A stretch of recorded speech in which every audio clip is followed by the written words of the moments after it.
time and go ahead and get going. Once again, thank you for being on this evening. We're offering this session tonight and then again tomorrow. As you know, the state is communicating updates and changes and policies at a pretty sporadic rate. And we got information about grading not too long ago. And we've got a timeline as a district that we are using to communicate. We wanted to kind of get ahead of the official timeline in terms of letters and paperwork and things that have to be done on the official end, and do some live communication with you. And we'll get more into the timeline towards the latter part of the presentation. But I'm Mr. Dixon, the principal. If we haven't met, I'm pretty sure I've met everybody. We got Ms. Smith, our AIG consultant, on the line. We've got Ms. Manning, our instructional facilitator. They take the lead with this part of our program. Also have Mr. Cash, you heard him, our assistant principal. Ms. Hammond's also on the line, assistant principal. And then we've got our 4 fantastic teachers of our accelerated and high school courses. Ms. Kaiser with Math 1, Ms. Haygood, English 1, Ms. Garcia, Spanish 1, and Mr. Haygood with World History. So we've got a brief presentation for you. After that, we are available for any questions or points of clarification for you. All right, so I'm going to put it in the hands of Ms. Smith and Ms. Manning. All right, so real quick, I am going to share my screen with you in just a second so you can see the presentation as we go through. If you have any questions as we go through, we'd ask that you put them in the chat box for us, because I may answer them as I go through. It's not a whole lot of information. It's only a few slides. So just throw those in the chat box, and Mr. Cash is going to monitor those for us as we go through, okay? And then at the end, we'll give a chance for questions. If you feel comfortable unmuting yourself and you'd like to ask a question out loud, that's totally fine as well. But if you're like me, if I don't ask the question as soon as it pops in my head, it'll be gone. So throw it in the chat box if you have it. So I'm going to share the presentation on the screen with you guys. The links are also in the chat box if you want to look at that as well. All right. And you'll have access to this presentation after we finish if you need to go back and refer to it. So just very briefly, we are holding this session today and tomorrow at 12 o'clock. So if you have any kids that are missing today, or your classmates are missing, or you have somebody else who wants to listen, have them join tomorrow. It'll be the same thing. So just a brief caveat before we get started. This information only applies to our high school courses that the students are taking at SAMS. So the information that we're going over tonight only includes classes of Math 1, English 1, Spanish 1, and then for 7th grade, the World History class. All other middle grade courses are going to follow the State Board of Education policy that was released maybe a couple weeks ago, and you've heard information from the district about what that looks like. All other middle school courses will receive the PASS, PC19, or the withdrawal, WC19, for the final course grades. So this is only relating to those 4 courses as we go through. So one thing that is a little different with the classes that your students are taking as compared to a traditional high school course is that all of these courses are year-long. So the students are taking them over the course of the entire 19-20 school year. So the way that this is going to work is students will actually receive a split credit for the class, and it will show up on their high school transcript as 2 entries. So if you think about it as like Math 1 will show up as a semester 1 grade and then a semester 2 grade.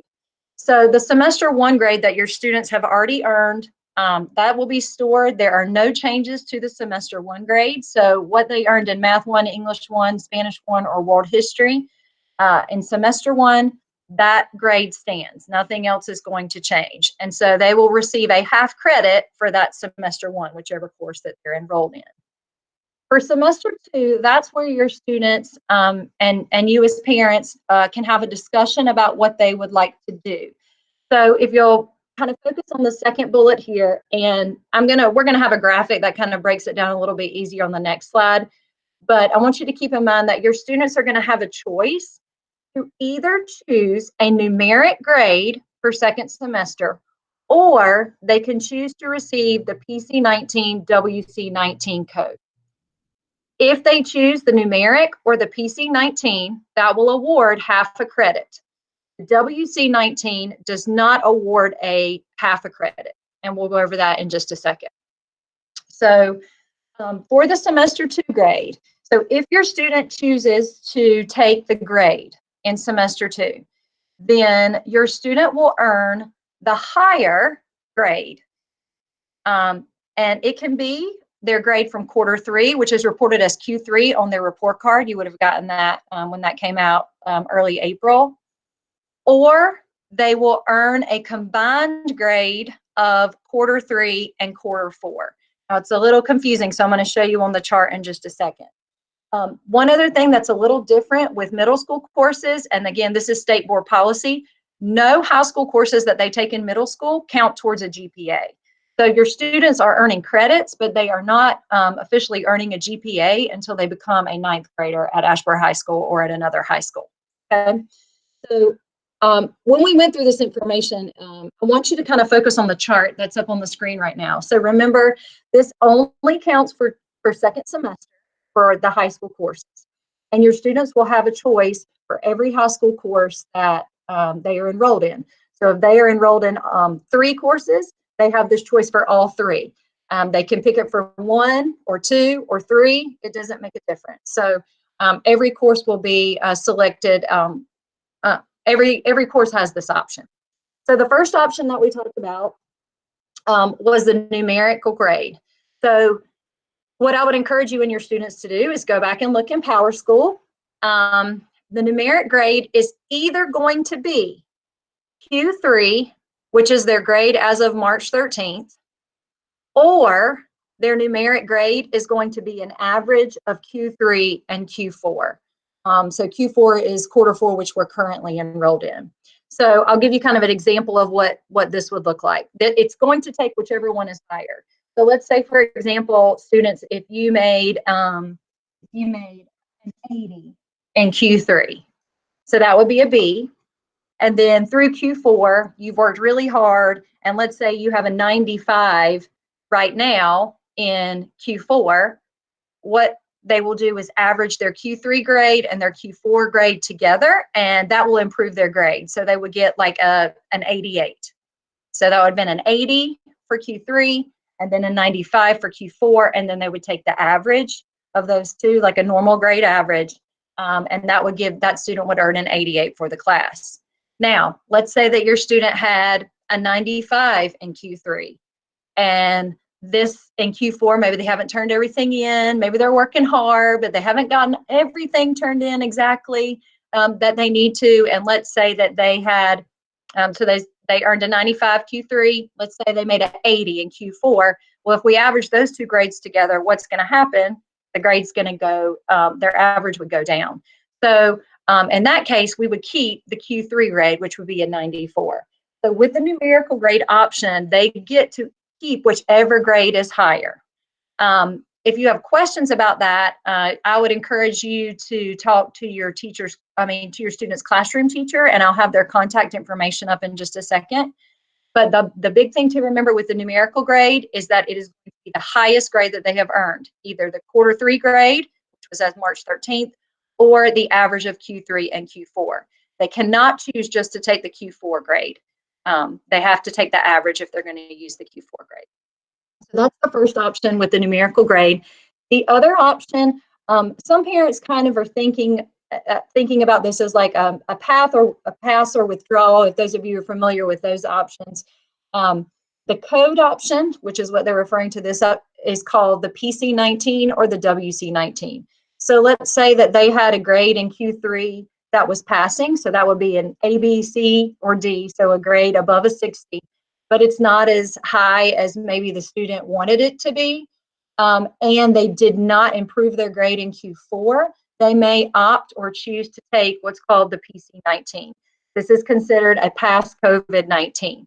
Again, it does not affect the GPA, and none of the grades are going to affect the GPA for the middle school students. And it does include the course credit. So the first option and the second option here both include the half credit for semester 2.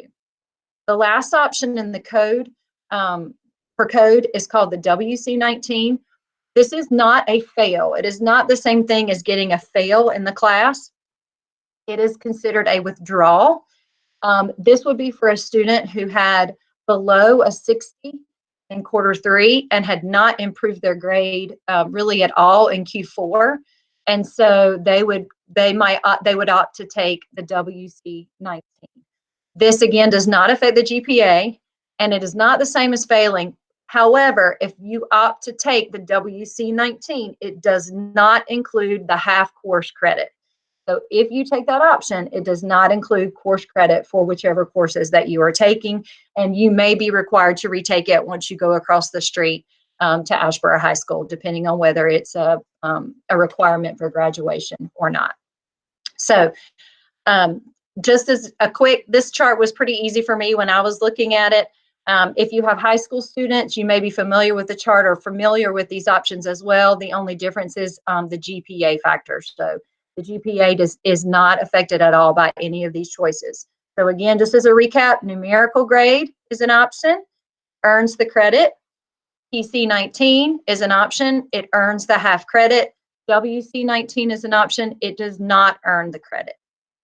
So very quickly, let me just kind of give you a timeline of what we're looking at. So the first event, you guys are in part of the Google Meet here. The second event, the week of May 18th, which would be starting next week, students are going to be mailed letters to the home, and they will get a letter with whatever high school credit courses that they're taking. This will be true for high school students as well, those of you who might have high school students. And what you and your student need to do is to select which of the options you want to take. So are they going to take the numerical grade, or are they going to take the PC19 or the WC19 coding? The district is asking for us to get those returned as quickly as possible. And we do need parent and student signatures on the letter. So you will get a letter with the options. You will get a self-addressed envelope to send those letters signed with the option for each class. Again, you do get to pick every class. If you're enrolled in more than one high school course, you can elect to do a grade for one course and then the PC19 for another course. You don't have to do it for every single one. You don't have to do the same thing for every single course. The district is asking to get those letters back no later than May 27th, May 28th. So that way we can start getting grades together for your students. For students who do not have letters returned by that date, you will be expecting a phone call or a visit from administration, phone call from myself, the counselor, the social worker, because like I said, we do want them to have physical signatures for those. For any student who does not return a letter, it will default to the PC19, WC19 code for that course. So if you do not return a letter, we're going to try our best to get it from you in some way. But if we do not get a letter back, it will default to that code option. Remember that the courses do count for high school credit, but they do not affect their GPA. Okay, so that's kind of the big information that we have here. The last slide that we've got are our contact information. Like I said earlier, the last four you're probably familiar with. Those are the regular core teachers that have been delivering instruction all year with your students. I would encourage you, if you have a specific question about your students' grades or their work, to contact that particular teacher so that they can give you specific feedback on how things are going or their grade. Or whatever questions you might have about their grade in Q3 or Q4 up to this point. If you have generic questions about the policy or the dates or the letters or anything like that, you can contact Mr. Dixon. There's his email, or you can email me as well with any kind of generic questions that you might have about how this process works. Okay, so let me stop sharing real quick. So I know that's a lot of information to kind of think about. But the big thing is that when you get your letter next week, early next week, that you take time to sit down and talk about what the options are with your students. Again, choosing the numeric option or choosing the PC19, WC19. The teachers are here to help explain those options to you. We're not going to tell you which one to pick, but we are going to offer some guidance as to what that means if you take the numeric versus what it means if you take the coding option there. And those will be spelled out as well in the letter. So I'm going to pause for a second and see if anybody has any questions that we need to answer. It can be from a student or a parent. If we don't get the letter by next week, who should we contact? The letter should be going to whatever is based in Power School. So whatever your address is in Power School, you have moved or you have a different address from Power School as of when you left school on March 13th, I would encourage you to call the school and get that address in, because you should get the letter. Like I said, they didn't say exactly on the 18th. They just said kind of the week of the 18th. So it should be, the first part of the week. So it should go to your home address. If you're getting other letters and things from school, if you've gotten those over the course of this school year, you should be getting that letter. It's going to be using the same address. Okay. If you don't, just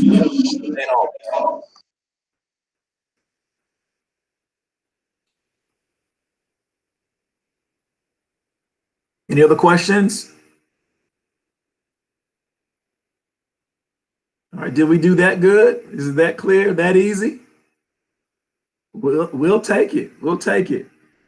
We're available not just for this conversation, but for anything that you need, any questions whatsoever. We are available via email, via phone. We're here for you and want to do everything that we can to close this year as smooth as possible, considering the circumstances. So I want to thank you. So good to see all of our kids' faces and parents all snuggled up on couches and stuff together.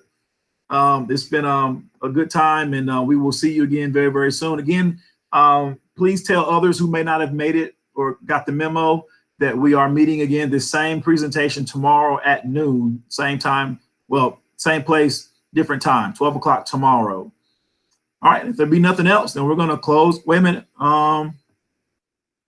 Yeah, leave a voicemail if you don't get an answer.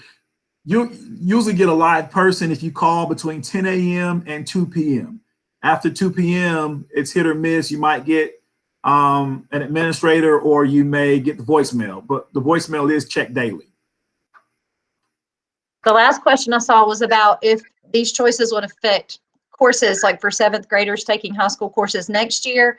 It's not going to affect the courses that are going to be offered for next year. We can't answer what the grades are going to look like or what the situation is going to be when we come back in the fall. But what you elect to if you choose the grade, or you choose the PC19, WC19, that's not going to affect courses that you take upcoming. Even students going across the street to the high school, it's not going to affect the courses that you're taking, unless you would take that WC19. And if it was like a Math 1, you have to take Math 1 to graduate. So you have to earn that credit if you would take that withdrawal. So it will not affect anything for next year. Very good. And we've got a Spanish presentation available as well, courtesy of Ms. Garcia. So that's available to you. I want to thank Ms. Smith and Ms. Manning for putting this together, all of our teachers and our administrators here. Again, you know how to contact us, and we're going to sign off now. Have a great night.